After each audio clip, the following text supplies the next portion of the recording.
sacked twice, and you managed to scramble and make a completion to T. Yeah, tough to break those down. They just kind of happen. Really, that was athleticism, acceleration, explosiveness was really a big focus of mine in the off season. I just haven't really been able to show that too much, so it was nice to have that hard work pay off. So how much does it feel like after the bye week is go time for you guys? Because this is now 3 straight years we're right out of the bye, you get a huge road week. Yeah, it was a great week of prep. That's really where it starts. The urgency was really high all week. Great days of practice, and it wasn't perfect, but you learn from every rep that you get, and you were able to correct it very quickly. So it was a great week. We're going to learn from this one and move on. You throw the touchdown to Chase and then find Wilson and Pratt on the sideline. What would you say to those guys? Man, I mean, Jermaine's play in the red zone was unbelievable. I told him that was one of the best defensive plays I've ever seen. That was big time. He just needs to stay in bounds and go score next time too. Joe, what did you think going on to center did? Did that help? Did that kind of loosen things? Yeah, we were able to get some big play action shots off of that. We got some great production out of that, so that's going to continue to be part of what we do. Can you take me through the wild scramble on the first drive? I mean, you held it for it was like 10 seconds, time to throw. Did you think you were going down? What did you see on that one? Well, I never think I'm going down. I'm going to fight to the end on those. It was, when plays break down like that, I've always prided myself in being able to get out of those situations and make plays. Like I said, that's something that I worked really hard on in the offseason. I just haven't really been able to show that, so it was nice to see that hard work pay off. Joe, one trademark you guys have shown is overcoming adversity, like at the end of the first half, turn it over there, Irv Smith fumbles, and then you come out and put points on the board. How important a stretch of that game was that? Yeah, like I said, it wasn't perfect, that's for sure. We left points out there, and we had some mental mistakes that we got to clean up, but overall it was a well-executed game. But it was a great team win. Complimentary football. Defense stepped up in big spots. Offense stepped up in big spots. Special teams stepped up in big spots. What have you seen from Andre in his growth? Because he's had touchdowns and back-to-back weeks. Yeah, he's not getting a ton of opportunities, but the opportunities that he's getting, he's making the most of. He's really savvy in scramble drill situations. Those have both of his touchdowns have come that way. So that's exciting to see, and we're going to see more of it going forward. For the first 3 years of your career, there was a lot of talk about the offensive line, and when things weren't going well, it was always comments on the offensive line. How did you feel like they played today, and specifically Orlando Brown going up against one of the best edge rushers? Yeah, they were awesome. Not just in the pass pro, but also in the run game. That was a big part of the game today. We were super efficient in the run game. I think we ended up with over 100 yards rushing. And so that's going to be a big part of what we do going forward. That was a complete game on offense. We got to stack more of those together now. You got a chance to see Montana before the game. Did you notice there were a lot that they were honoring past 49er teams and that stuff? I don't know. No, I did not. But me and Joe are good friends. He's a great guy. We've done some marketing things together, so it's always nice to see him. I always enjoy spending time with him. Why are you guys as an offense so able to evolve and just change who you are over the course of the season? You have to if you want to be good. We got great coaches that know what it takes, and we got players that are able to take great coaching and really apply it very quickly. And so coming out of the bye, we had a lot of things that we wanted to work on, and you saw it on the field today. Did that first drive, when you kind of take some of that stuff and put it into place like that for the first time, feel like a big moment for the offense's growth? It was a great start for us. Offense, defense, special teams. When you get off to hot starts like that, it puts the defense in a much better position than if you're playing from behind. The touchdown to Jamar, Zac had said, you guys have been thinking about that. What can you run through it? Did you know when you got the ball you were going to go right there? It looked like kind of a fake screen or whatever. Yeah, well, it's no secret that we like to get the ball in Jamar's hands quick on little perimeter screens like that, and so you have to have stuff to complement that, and that was a great call by Zac. Joe, how fired up are you after scrambling for first downs? Because a couple of times today you slapped your helmet, looked pretty fired up. Yeah, it was, like I said, I worked really hard on that all off season, and for 4 to 5 weeks I haven't been able to really show that, and so when you see hard work pay off, it's exciting. Throughout the season, obviously you guys have perspective. You've made runs after starting slow. How significant of a win does this feel? Yeah, it was a big win, but like I said, it was just one. There's still a lot of football left to be played. This is week 7. We got 10 more, so this one means nothing if we come out and lay an egg, next week and the week after that. So we just got to keep stacking them together. Did you know how many consecutive completions you had? Did you know that number was getting up there? I did not know. Did you know what it ended up at? I think Zac said 19 or something like that. 19. I mean, Yeah. to be 28 of 32, I mean, it's kind of almost an absurd number. What does that mean to you? I know you value completions and all that, so what does that mean to you? Yeah, I was able to put the ball in for the most part all day in the right spot, in the spot that I was trying to, and that's what I expect out of myself. My footwork I think a lot about and my mechanics, and so when I'm not that, it's disappointing, and so this is my standard. Your completion percentage is shot through the roof the last 3 weeks. Is that more indicative of where you are with the calf than maybe anything else? It's just the completion percentage? Yeah, I think there's a lot of layers to that. I think my mechanics have cleaned up over the last couple of weeks, and then also, with my calf feeling better, I feel more comfortable extending plays instead of maybe throwing the ball away in those same situations that I had in the first couple weeks. And so I think it's a combination of a couple things. I have to ask, because the last time you were wearing a compression sleeve on a certain part of your body, it alerted a lot of people. You have a compression sleeve on your arm. Yeah. I mean, Okay. when you play, my arm's fine. It's just a little swollen. That's what happens when you play football. So you got to get the swelling out. Everybody's got something. Did those the throws that you didn't like from Seattle eat at you over the bye? I mean, you would have liked to have completed more passes against Seattle, obviously, to come out here and be this accurate. I mean, was that a product of those kind of sitting in your head for 2 weeks a little bit? Yeah, I think so. It was a combination of a lot of things too a couple weeks ago, and when you have the bye, you're able to sit back and really deeply think about mechanics, routes, timing, footwork, all that. And so that was really what I did on my bye, and it was nice to see that work pay off. When you look at what the team has done over the last couple of years and what the expectations are, is the performance today kind of what you expect this team to look like when the season, when y'all start in training camp at the beginning of the year? Yeah, this is the standard. And like I said, it wasn't perfect. There's still a lot to get better at, and we're going to. So we just got to keep stacking days together. It was a great day, and then Wednesday's got to be a great practice, Thursday, and so on. Thanks, guys. Thank you.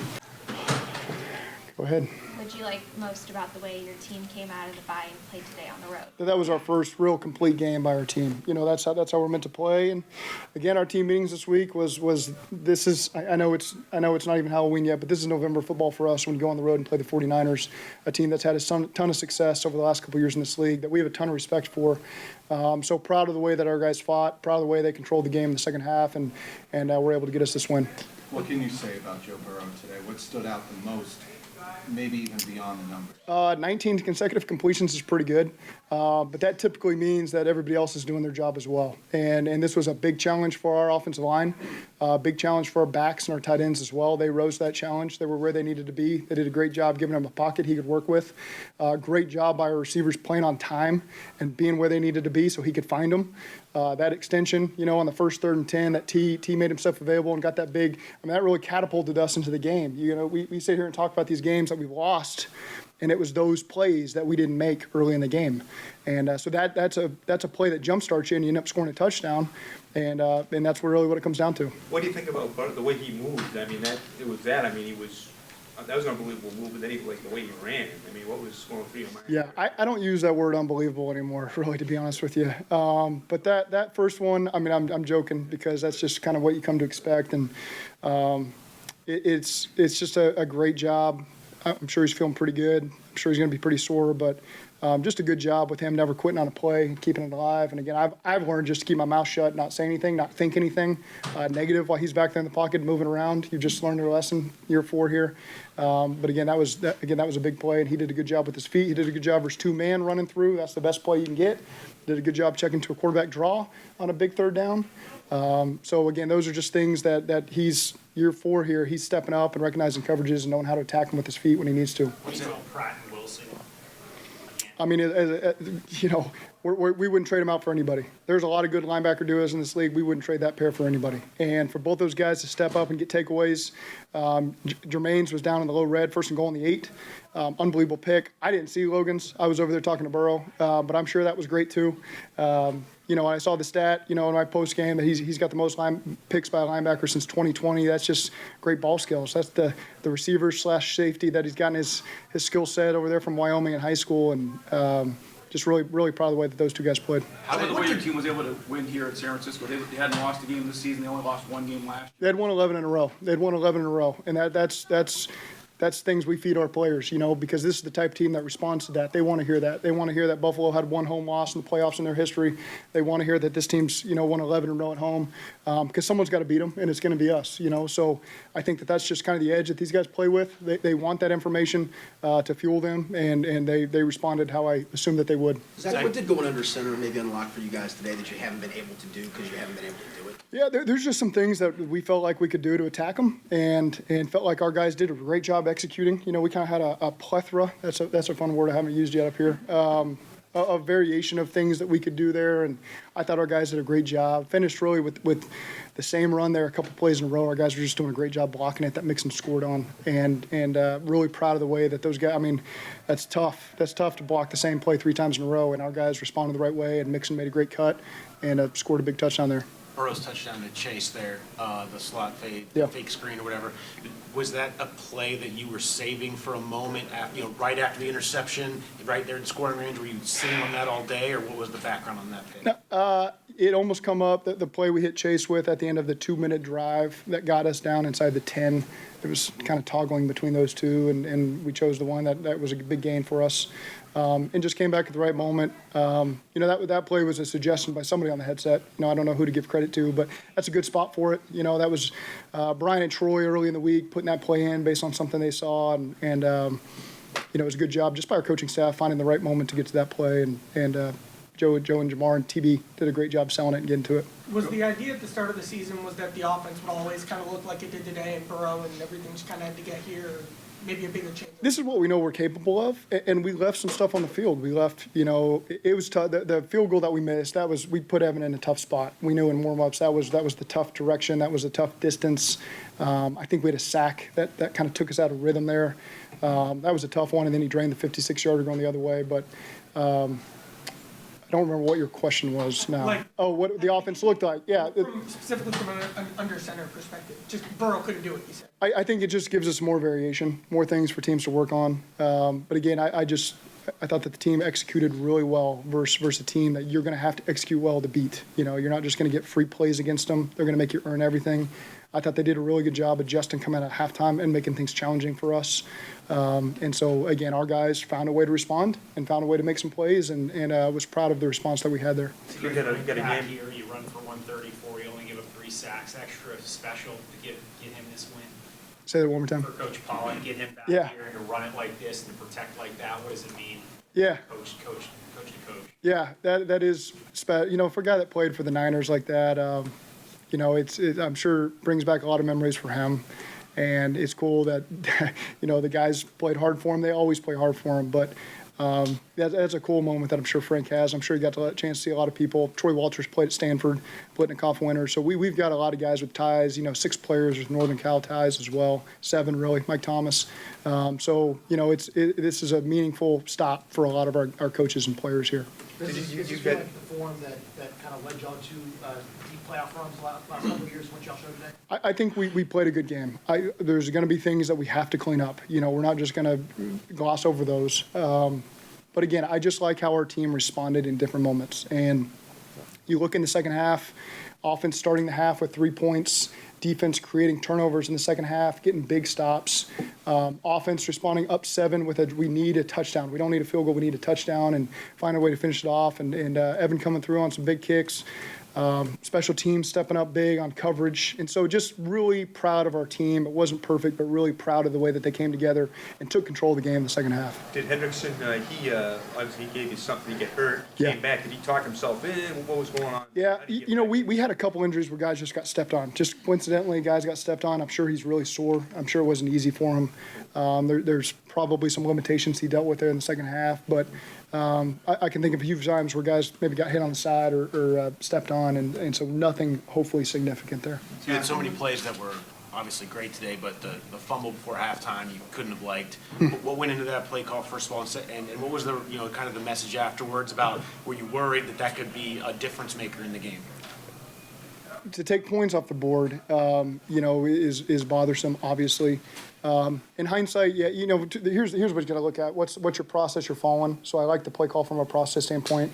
Obviously, the coverage they played, it's not a great look for it. It doesn't give Joe a lot of good answers there. He's got 3 different options. He chose the third that he should have, and it doesn't give us a lot of good options there. And then we just got to hang on to the football. So the process that got us there. Taking a shot on a run there, probably calling timeout, and then taking some shots in the end zone, throwing the ball. It didn't work out for us. Of course, anytime something like that happens, you're regretful of the call, but you just got to get back to the process that got us there and led to that call, and that's what I felt comfortable with. It didn't turn out our way. Coming out at halftime, Zach, after a situation like that, to at least put points on the board, yeah. How significant was that? It was significant. That's why you defer. That's why you get the ball to start the second half. We were hoping for the double whammy there, scoring at the end of the half and then getting the ball back and putting points on the board before they touched it, like they did to us in 2019. But it didn't work out that way. But I thought that was a good start by the offense, setting the tone, and then defense responding. You didn't like to put Mac back out there after he missed the 50, but I guess it's because of the wind, the direction of the wind. No, and also, we would have obviously played the situation smart going the other way, but just full trust that, he can rise to the moment. And even in tough conditions, he stepped up and done it. He's done it before. Yeah, I mean, it was windy, so I guess that was... It was windy. Yeah, it was probably a little windier in the first half, I think, than the second half. But he did a good job responding how we knew he would. How impressive was the efficiency and the power in the run game against a good defense? It's a good job. And I thought, starting with Frank, there was a lot of good run variation to start the week. I liked the plan that he had in place. I thought Frank and Derek Frazier did a great job. And these guys executed it. They believed in it. They executed it. They ran hard. We hit them at the right moments sometimes. And so just really proud of the execution of the run game today.